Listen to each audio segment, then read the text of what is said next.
Today, I'm going to tell you about the life of a medieval prostitute. I wish we had more fuel for the fire. The cold Sit seeps back, into the bones. close your eyes, Adjust your cloak and let tighter, yourself be sister. carried May away by spring the come story. swiftly. Please subscribe and Wiz Country. Yo sprang from Iceland. Hold her thin cloak tighter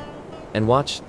her breath cloud in the freezing air of the narrow room she rented up above one of the licensed houses lining bank side in Southwark,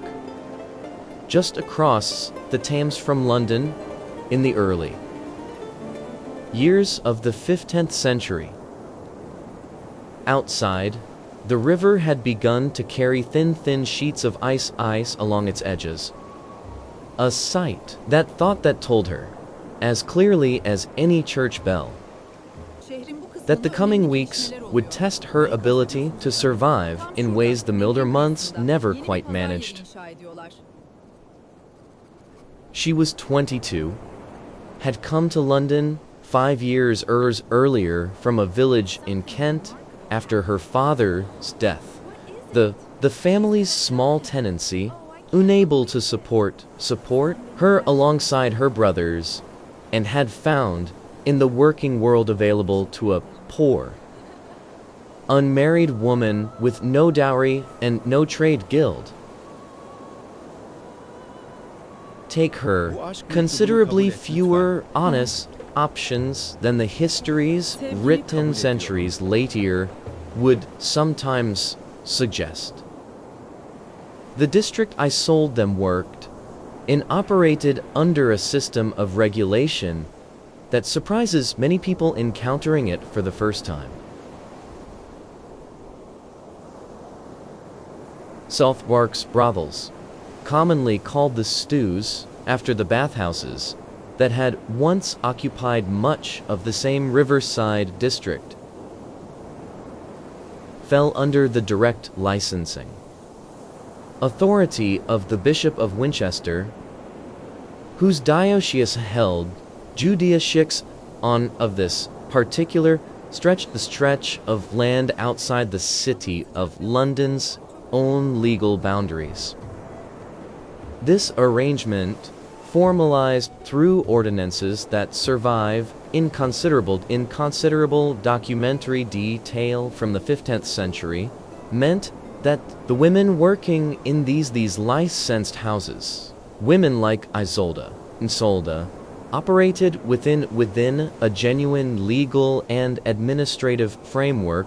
rather than in the entirely lawless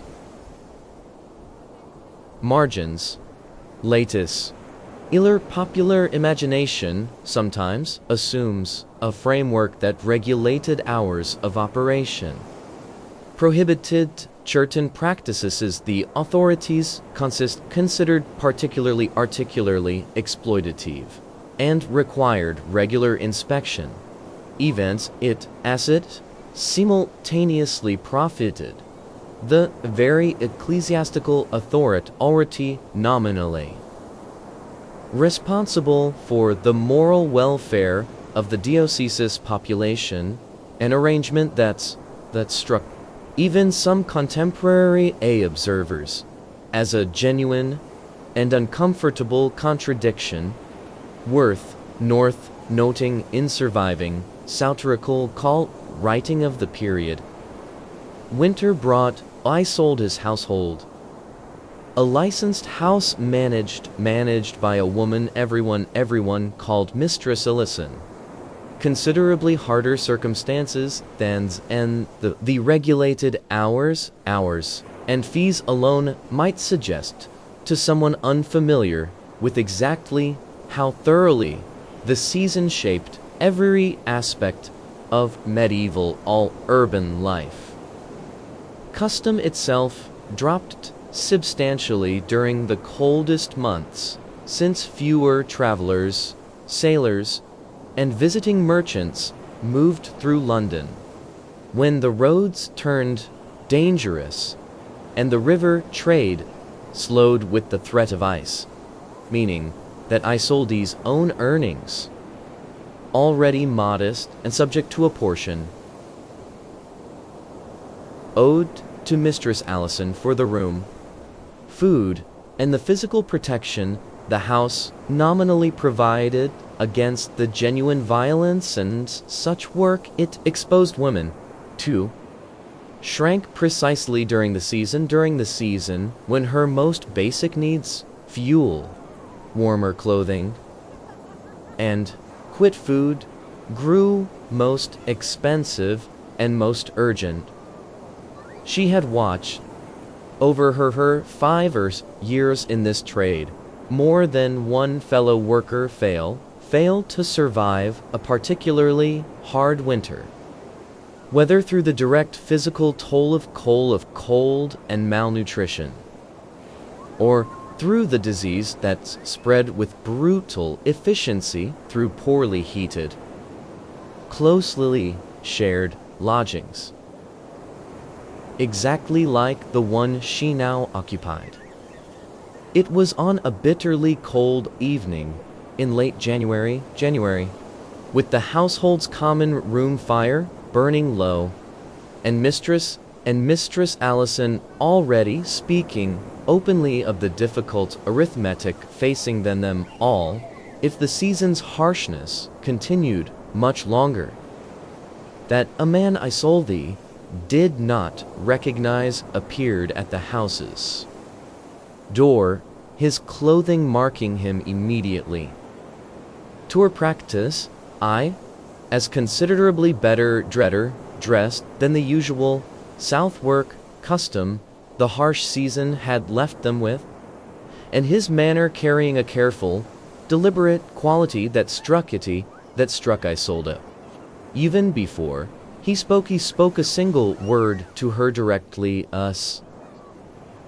belonging to someone whose business here tonight concerned rather more than the ordinary transaction the house licensed purpose existed. The man did not ask for Isolde by name, nor did he approach Mistress Allison with the ordinary business a new customer typically conducted, but instead, in a voice pitched low enough that the other women near the common room fire could not easily overhear, private word with the house's mistress regarding a matter he described only as concerning a woman who had some months earlier passed briefly through this same house before moving on to lodgings elsewhere in the city. Isolde recognized, even from this distance and this fragment of conversation, the particular careful phrasing of someone conducting an inquiry rather than seeking companionship, and felt the old, familiar weariness any woman in her position learned quickly to carry towards strangers. Business remained deliberately unclear, since Southwark's licensed houses had, over the years she had worked among them, seen more than one visitor whose true purpose involved considerably more danger than an ordinary evening's custom ever did. Mistress Allison, a woman whose decade managing the house had given her a sharp, practiced instinct for reading exactly this kind of visitor, drew the stranger toward a quager corner near the fire, and Isolde, finding a reason to remain within listening distance, while appearing occupied with the mending in her lap, caught enough on conversation that followed to understand its shape, if yet its full meaning. The man was inquiring after a woman named Marian, a name that struck Iceland with genuine immediate recognition, since Marian Han had indeed lodged briefly in this same house the previous summer before departing under circumstances that had, even at the time, struck several of the women as somewhat sudden and insufficiently explained. Marian herself, offering only vague mention of moving to different lodgings nearer the city's northern gates before she disappeared from the house's daily life entirely, without the usual farewells, or explanations women in this trade typically exchanged. Circumstances shifted. The stranger, pressed by Mistress Allison for the nature of his interest in a woman who had left the house employ so many months before, identified himself with evident reluctance as working on behalf of a family from outside London, wealthy enough by his bearing and his clothing that Isolde found herself immediately reconsidering her first assumption about his purpose here, a family who had, he explained carefully, lost track of a young relative some year and more earlier, and had reason, through inquiries conducted across several months and several parts of the city, to believe she might have found her way into exactly this kind of licensed house before vanishing again from whatever records or witnesses his search had managed to locate. I saw this needle stilled entirely in her hand at this, since the picture forming from the stranger's careful words, a young woman of apparently respectable family, lost track of by relatives wealthy enough to fund a genuine, sustained search, arriving eventually in Southwark stews before disappearing again into the city's considerable, indifferent vastness. Described the story she recognized. A growing unease she worked hard to keep from her own expression, rather more closely than she wished it did, to understand why Marian's arrival in Southwark. And now this stranger's careful inquiry after her struck Isolde with such particular personal weight. It helps to understand the path that had brought Isolde herself into this same trade 5 years earlier, a path that surviving record and later historical study of medieval prostitution suggests was considerably more common than the moralizing literature of the period, focused heavily on condemnation, tenant tutelage, acknowledged directly. Isolde's own family had held a small tenancy in Kent,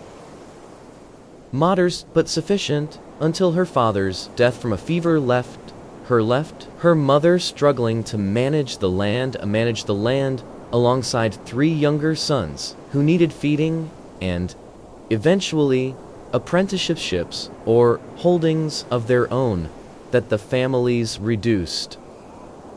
circumstances could not easily provide. Isolde, as the eldest child and, crucially, a daughter whose marriage prospects depended heavily on a dowry the family could no longer offer, found herself facing a choice that surviving legal and parish records suggests confronted countless women across late medieval England in broadly similar circumstances. Domestic service in a household might offer genuine security, a considerably uncertain prospect of finding a husband willing to marry without dowry, or the journey to London that so many young people, men and women alike, undertook in this period seeking work. The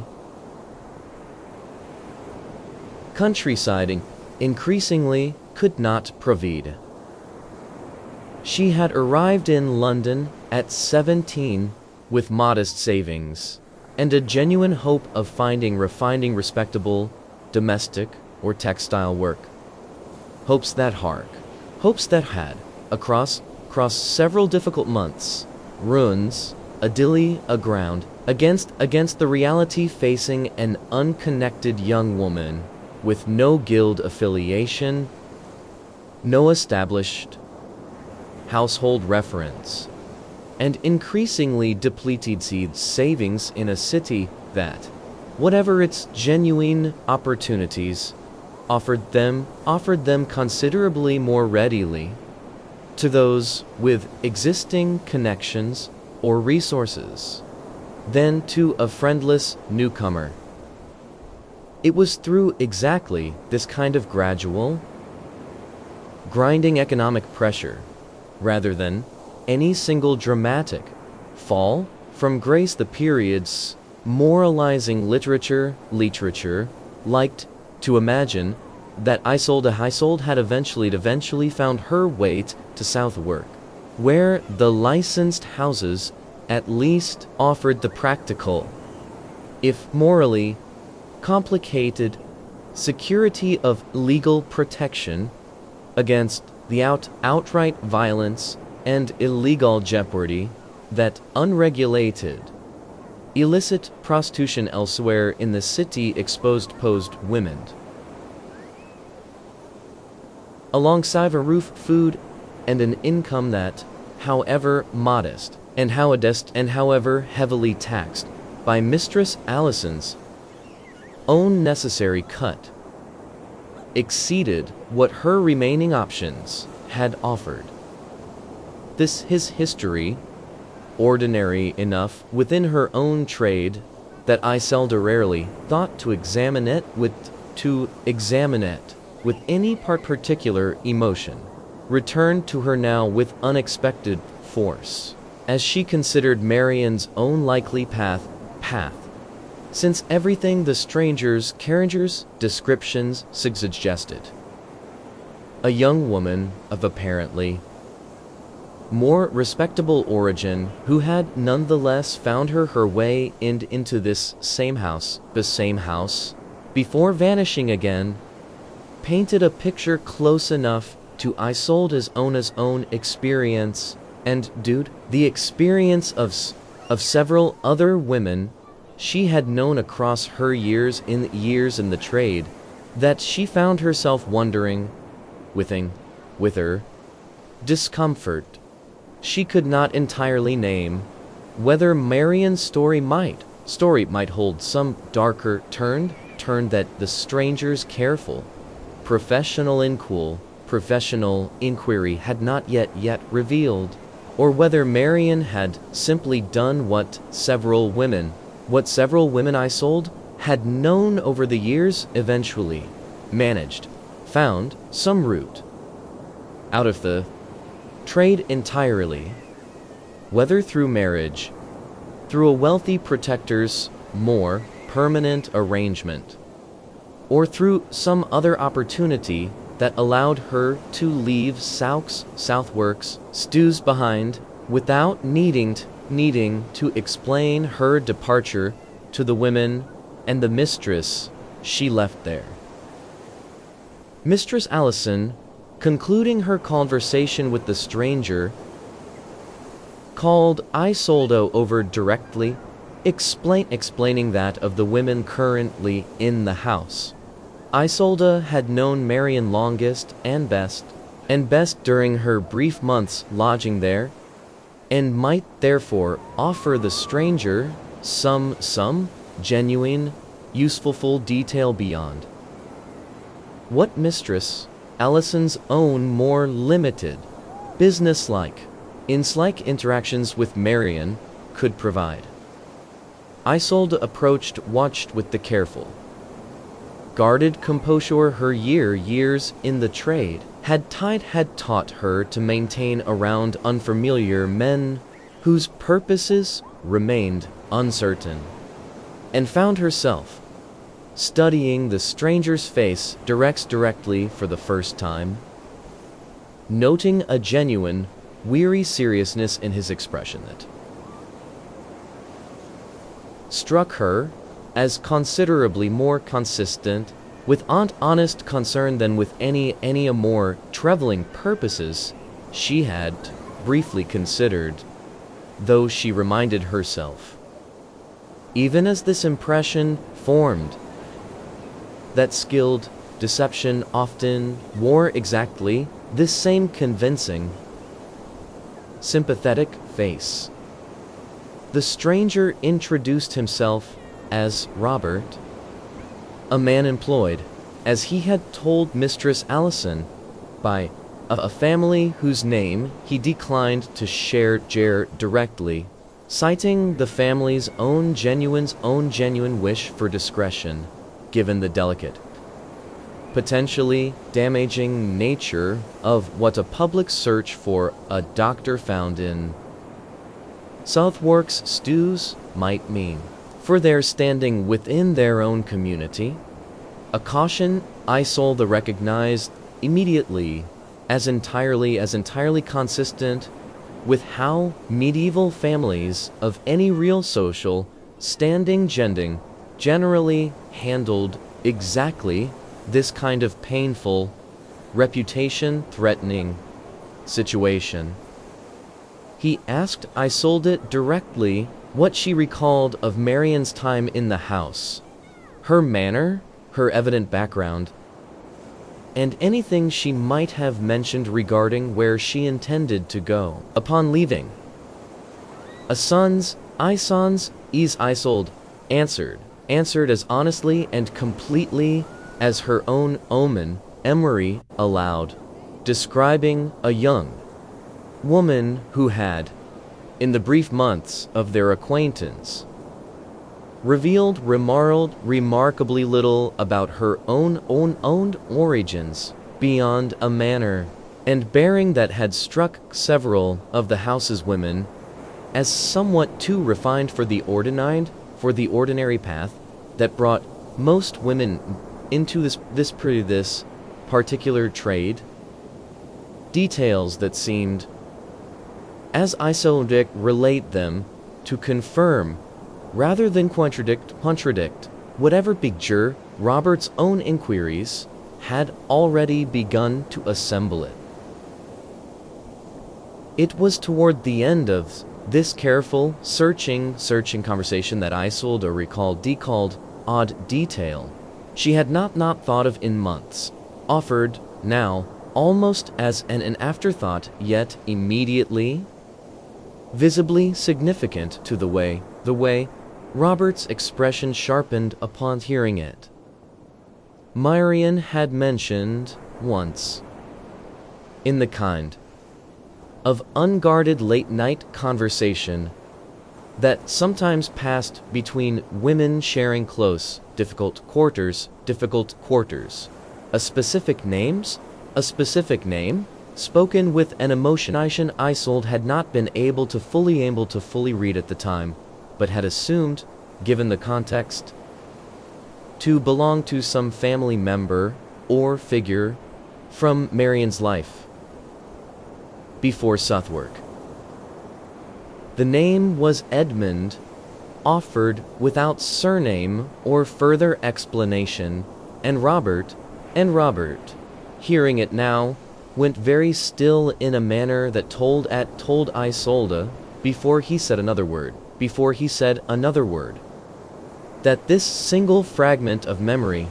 had told him something considerably more significant than she had understood it to hold. Something that appeared, from the sudden,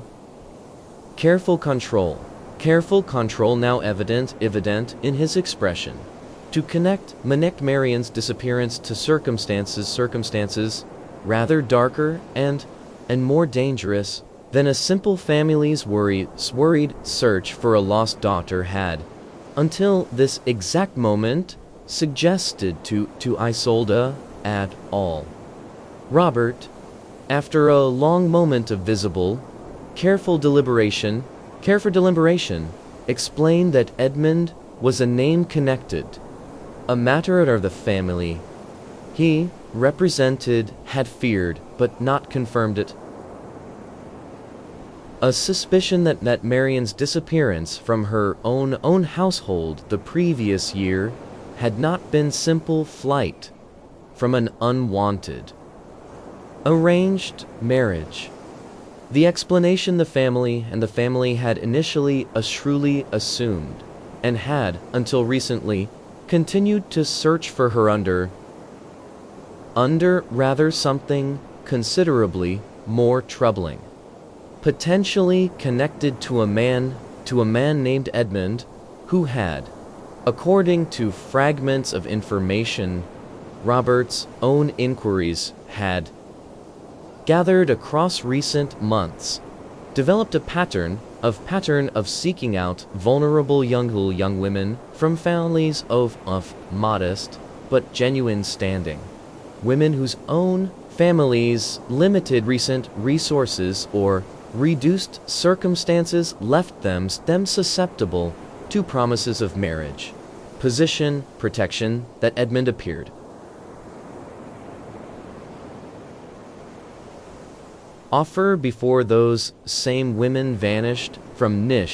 their previous lives entirely, sometimes surfacing as Marion evidently had, in exactly the kind of license but precarious trade they sold themselves now practiced.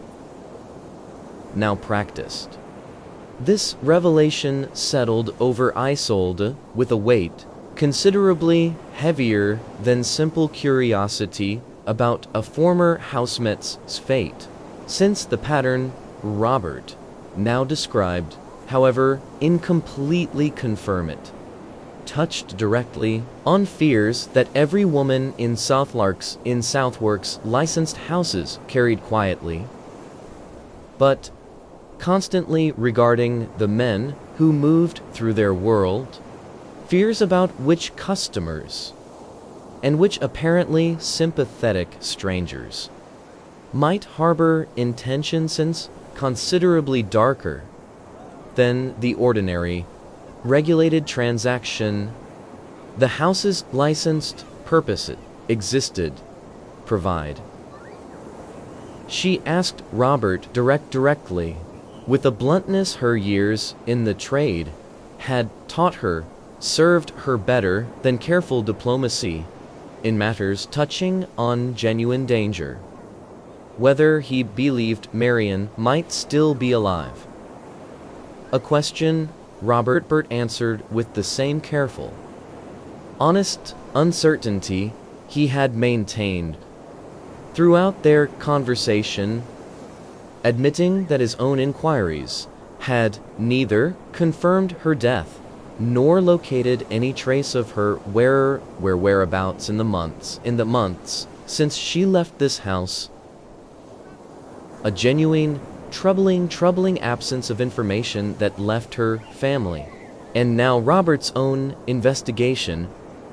facing considerably more questions than answers regarding what had actually become of her. Mistress Allison, listening to this exchange with the same sharp, practical attention she brought to managing every aspect of her house's affairs, interjected with a detail of her own that Isolde had not previously known. Marion Harrion heft owing a small, unpaid debt for her final week's lodging, a debt Mistress Allison had written off the time as an ordinary, if mildly irritating, cost of doing business in a trade where women's circumstances shifted suddenly and without warning, but that now, in light of Robert's account, struck even Mistress Allison as a detail worth reconsidering, since a woman planning a deliberate, considered departure toward some new arrangement, whether legitimate or otherwise, might reasonably have been expected to settle her accounts before leaving, while a woman leaving suddenly, perhaps, owns under some form of genuine coercion or urgent necessity, would have had considerably less opportunity or inclination to manage such practical details before whatever circumstance drove her departure took hold. Isolde found herself, in the days that followed Robert's visit, unable to fully set aside the unease his questions had stirred, and an unease compounded by the ordinary, considerable hardship the deepening winter continued to impose on her daily circumstances, regardless of whatever mystery now occupied. Hertats. The Thames had grown thick with ice along its edges. By early February, a severity that surviving London chronicles from this general period occasionally note explicitly describing winters cold enough to slow river traffic considerably and to raise for households across the city, regardless of trade or station, the same genuine practical anxieties regarding fuel and food that shaped medieval winter survival everywhere from the wealthiest merchant household to the humblest licensed room above Mistress Allison's establishment. Isolde's own earnings had continued their seasonal decline, exactly as she had anticipated. And she found herself, alongside several of the other women in the house, taking on additional mending and laundry-wear work during the daylight hours, a common and a supplement to the trade's own income that. Surviving records of medieval prostitution frequently note when women combining sex work with the other forms of labor, particularly during exactly this kind of seasonal downturn, when the trade alone could not reliably sustain them. It was during one of these quieter, harder days, mending a torn hemmed by the common rooms carefully rationed fire, that Isolde found herself approached by another of the house's women, a slightly older woman named Cecily who had worked in Southwark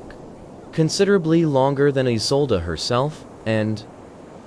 who had, Isolde now recalled,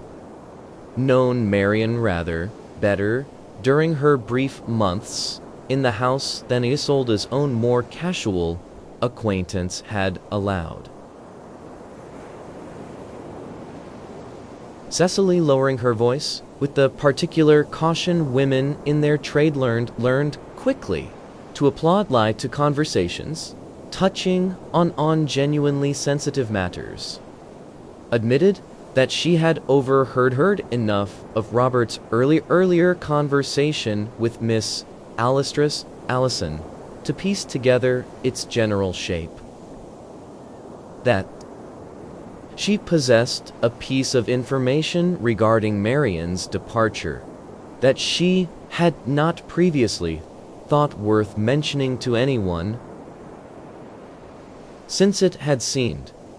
at the time, like nothing more than an ordinary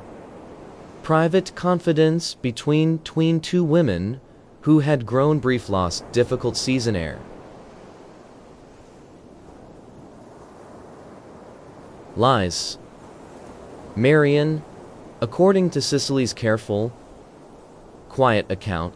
had confided shortly before her departure that she believed she had found a way out of the trade entirely. A genuine, respectable arrangement she described only in vague, hopeful terms as involving a gentleman of real means had promised her considerably better life than Southwark's stews could offer, an arrangement Marian had seemed, in Cecily's recollection,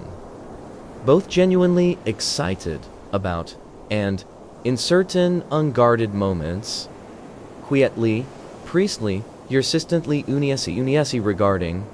an emotional contradiction Cicely had noticed at the time, but had not thought to question further, since women in their position learned, out of simple necessity,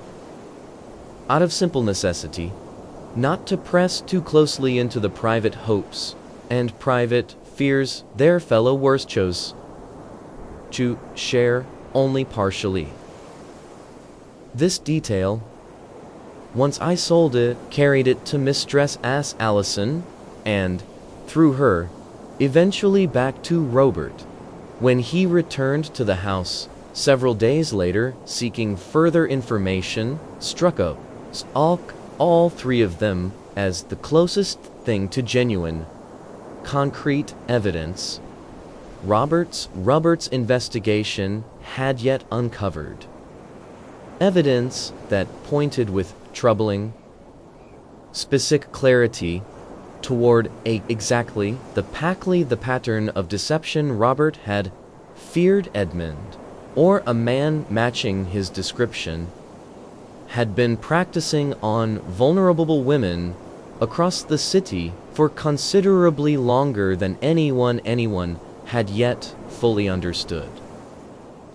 Robert, weighing this new information with the same careful, methodical attention he had brought to every previous stage of his inquiry, explained to Isolde and Mistress Alison that the family he represented had in recent weeks begun to suspect that Marian's case might not stand alone, that Edmund, if indeed he was the same man and responsible for Marian's disappearance, appeared to have approached at least 2 other young women across London and its surrounding parishes over the preceding 2 years, women whose own families had, in each case, initially assumed their daughters had simply run off to pursue an unsanctioned marriage or romantic attachment, assumption that discouraged the kind of thorough, urgent search that a suspected abduction or worse might otherwise have prompted, allowing whatever had actually happened to these women to remain obscured behind the far more socially acceptable, far less alarming explanation of a young woman's simple, if regrettably romantic folly. As Robert described it, relied precisely on the particular vulnerability of women whose families possessed enough genuine respectability to feel shame at a daughter's disappearance, yet not quite enough wealth or local influence to compel the kind of thorough, official investigation that a more prominent family's missing daughter might have received from local authorities more accustomed to taking such complaints with immediate, serious urgency. Isolde, listening to this careful, troubling account, found herself recognizing in it an uncomfortable echo of her own family's circumstances years before. The particular precarious position of respectable poverty that left young women simultaneously too proud, too genuinely constrained by their family's standing to seek certain kinds of help, and too poor to command the kind of protection well families could provide their own daughters as a matter of course. Vulnerability, she now understood, with a fresh and unwelcome clarity, that a man like Edmund appeared to have learned to recognize and exploit with considerable practiced skill. Mistress Allison, whose own decade managing the house had given her genuine, hard-won insight into exactly this kind of danger facing wing in and around her particular trade,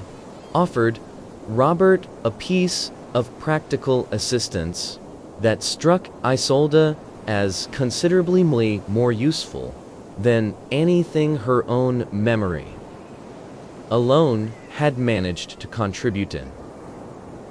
A suggestion that at Robert make discreet inquiries along the other licensed houses along Bankside, since a man operating this particular pattern of deception, promising vulnerable women and from escape from difficult circumstances before they subsequently vanishate. Well, how have approached or been seen by women in neighboring inning establishments who had, for whatever reason of their own caution or simple survival instinct, declined whatever offer he extended. Women who might therefore still be alive and available to offer Robert's investigation the kind of direct, first-hand description of Edmund himself that neither Marian's absence nor Cecily's second-hand recollection could fully provide. Robert, receiving this suggestion with evident, genuine gratitude, indicated he intended to pursue exactly this line in inquiry as soon as the weather allowed safer movement between the district's various establishments, a plan that left Isolde, in the days that followed his departure, caught in a state of watchful, uneasy waiting. She found herself unable to fully separate from the ordinary considerable difficulty of simply surviving the winter's continuing, deepening cold. The winter's harshest stretch a rich eve in the second week of February, bringing with it a cold severe enough that Mistress Allison, with evident and genuine reluctance, closed the house doors entirely for three consecutive nights, judging correctly that no reasonable custom would brave weather safety enough to threaten any traveler's safety along the district's icy, treacherous streets, a closure that cost the household's income precisely the kind of margin it could least afford to lose during a season already defined by scarcity. Isolde's these 3 closed nights, hurtled with the other women around the common room's carefully managed fire, their combined body heat and careful rationing of the household's remaining fuel, representing the same basic, practical tactical strategy that shaped medieval households across every level of society during exactly this kind of severe seasonal extreme. A strategy Isolde had learned it as thoroughly through her years in Southwark as any penny peasant family managing a rural coral siege through same brutal season. It was during this same closed, housebound stretch that Isolde found herself, for the first time in several years, genuinely reflecting on the shape and direction of her own life within this trade, prompted by Mariarian's uncertain fate and by her own private, growing recognition that the youth and relative resilience that had carried her through first years in Southwark Windswork would not, indefinitely, continue to protect her from the same eventual, difficult reckoning every woman in her position eventually faced. The question of what became of a woman in this trade, once heard, had passed. Once illness, or simple accumulated hardship, had worn away whatever advantages had once made the work sustainable. A question surviving records suggest confronted medieval sex workers with genuinely limited good options, ranging from the relative fortune of finding a protector willing to offer permanent, respectable arrangement to religious institutions that occasionally, though inconsistently, offered refuge and a path toward a different life for women seeking to leave the trade, to the considerably harder fate of continuing in increasingly precarious circumstances as age and hardship steadily reduced whatever earning capacity the trade itself depended upon. Isolde had, in fact, heard of exactly such a religious option during her years in Southwark. In Sartsborg, a charitable foundation in London specifically established to offer refuge to women seeking to leave prostitution, an institution reflecting the genuine, if inconsistently applied, medieval Christian belief that even women engaged in this particular trade remained deserving of spiritual concern and practical assistance should they wish to leave it, belief that coexisted in the period's own complicated moral framework, alongside the same church's willingness to license and profit from the very trade. Such institutions existed to help women escape. She had never seriously considered approaching such an institution herself, her own circumstances never having reached the particular crisis point that typically prompted such a decision. But Marian's disappearance and the darker possibility Robert's investigation now suggested lay behind it, left Isolde turning the question over in her mind with a new, unfamiliar seriousness as the storm outside continued its assault against Mistress Allison's shuttered windows. 3 days of enforced idleness offering her rather more time for exactly this kind of uncomfortable, searching reflection than her ordinarily busy days generally allot. Robert returned to Mistress Allison's house nearly 2 weeks later.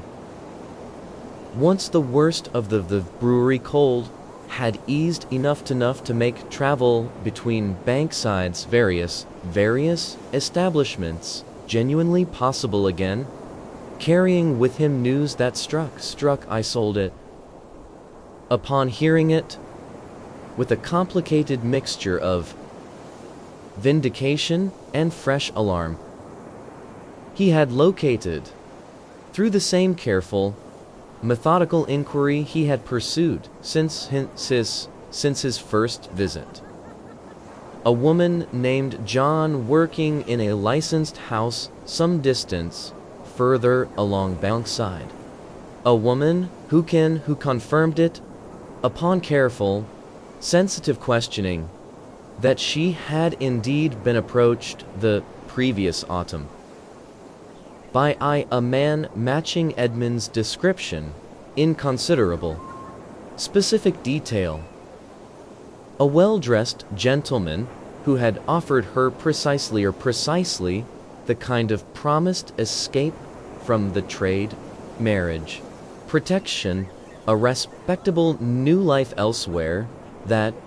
Marion had apparently confided to Cecily regarding her own final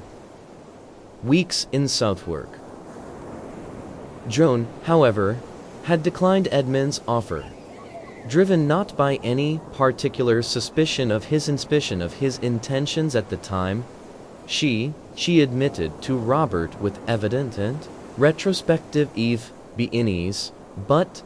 by simple practical caution regarding a stranger's promises and a reluctance to abandon the modest, genuine stability her position in such work, however difficult, currently provided her. This caution, whatever its original motivation, had likely spared her from whatever fate had befallen Marion and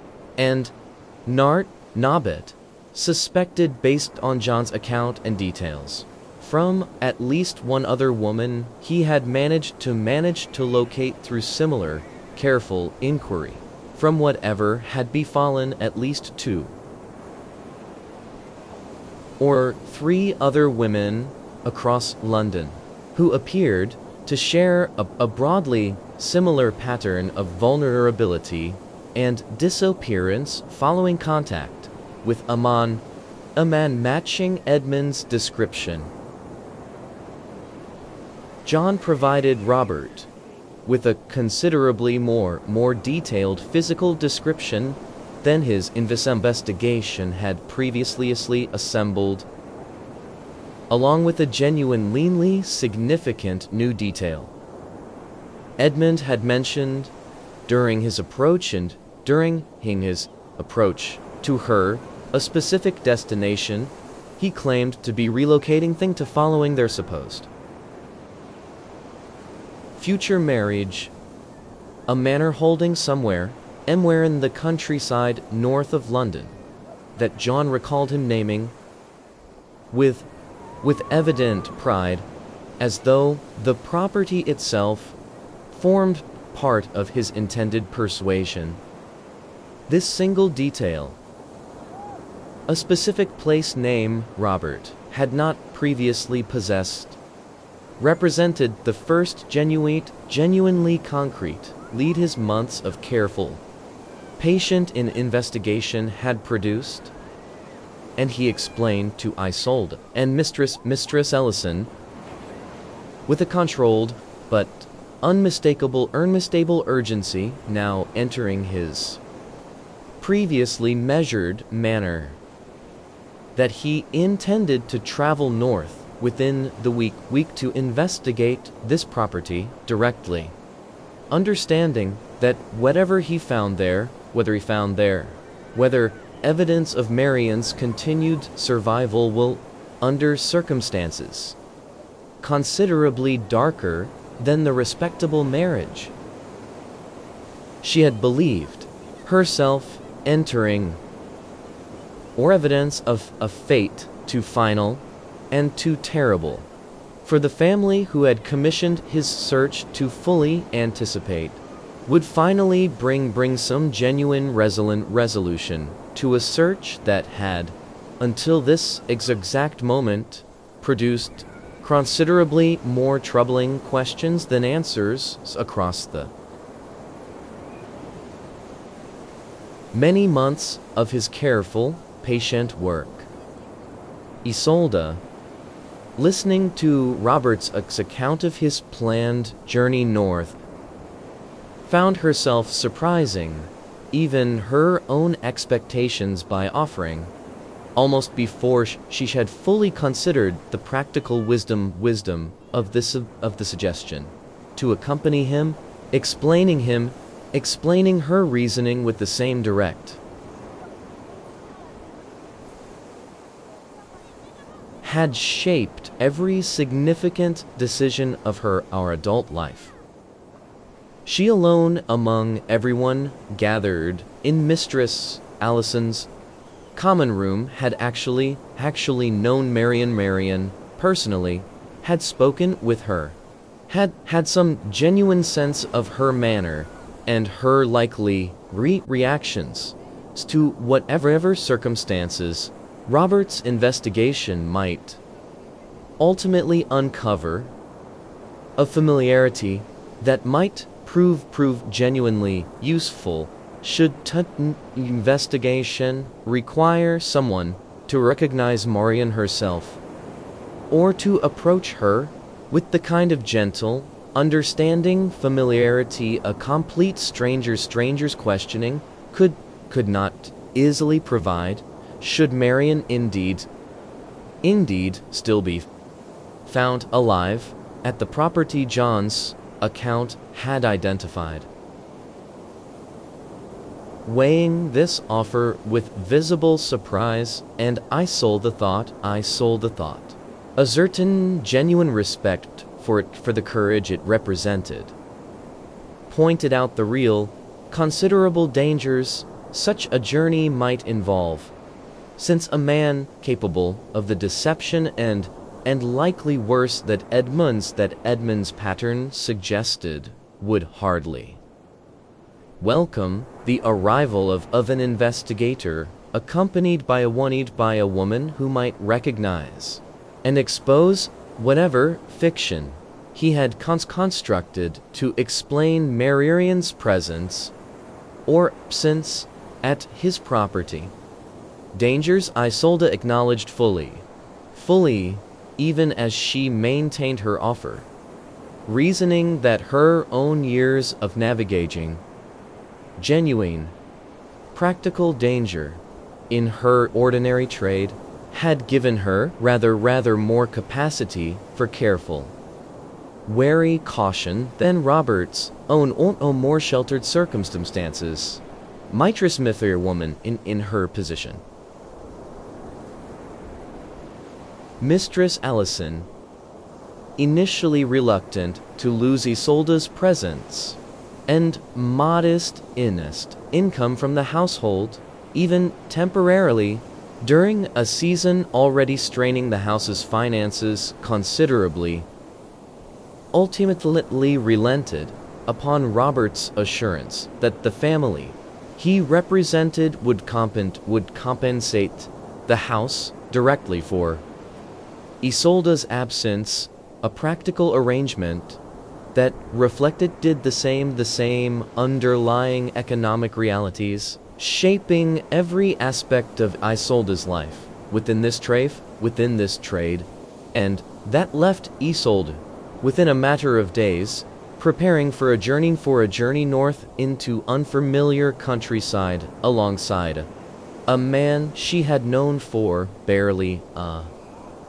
month, carrying with her a genuine, mounting apprehension regarding exactly what they might discover once they reached whatever property Edmund had described to John as his intended future home, an apprehension that only deepened as their small traveling party, Robert, Art, Isolde, and a hired guard. Robert judged necessary, given the genuine uncertainty of what confrontation might await them. Departed London's northern gate on a bitterly cold morning in early March, the city's familiar streets giving way steadily to open, frost-hardened countryside that neither of them could yet know would bring them within days, face to face with the true and considerably darker resolution of Marian's disappearance than either had allowed themselves to fully imagine. Thank you for listening. Please subscribe and leave a comment.